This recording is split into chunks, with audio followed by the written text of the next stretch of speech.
संसद के धुआं धुआं होने के बाद अब एक बीजेपी सांसद पर लगातार सवाल उठ रहे हैं।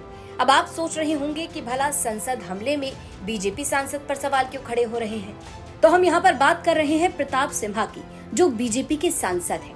दरअसल बताया जा रहा है कि दो आरोपी जो अचानक से संसद भवन में कूदे थे, लोकसभा की कार्रवाई के दौरान पहुंचे थे, वो दोनों प्रताप सिन्हा के द्वारा इशू किए गए पास के जरिए संसद में एंट्री किए थे। अब सबसे बड़ा सवाल ये कि अगर इस दावे में सच्चाई है तो बीजेपी सांसद ने ये पास क्यों इशू कराए, आखिरकार कनेक्शन क्या है। अब संसद पर हुए हमले में जब बीजेपी सांसद का नाम सामने आया तो बवाल मच गया। राजनीति लगातार बढ़ती जा रही है। इसी मामले को लेकर अलग अलग राजनीतिक पार्टियां अब बीजेपी पर हमलावर हैं। समाजवादी पार्टी के नेता अमीक जामेई ने सोशल मीडिया प्लेटफॉर्म एक्स पर एक पास शेयर किया है और उसमें पोस्ट में लिखा है, बीजेपी सांसद #प्रताप सिन्हा जिन्होंने पास इशू किया, क्या उन्हें सस्पेंड नहीं कर देना चाहिए।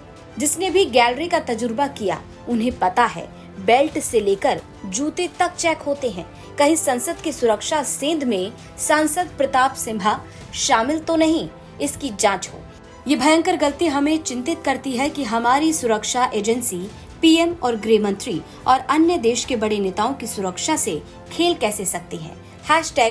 #Parliament attack. तो इस पास की फोटो लगातार वायरल हो रही है सोशल मीडिया पर, और सवाल ये कि आखिरकार क्या वाकई बीजेपी सांसद ने इन पास को इशू कराया था, और अगर गैलरी तक जाने के लिए भी बेल्ट से लेकर जूतों तक की चेकिंग होती है तो ये आरोपी अपने जूतों में स्मोक का वो सामान कैसे लेकर पहुंचे और कैसे इतना बड़ा अटैक कर दिया। तो समाजवादी पार्टी इस मामले को लेकर बीजेपी पर फायर है। अब देखना होगा कि आगे क्या कुछ होता है।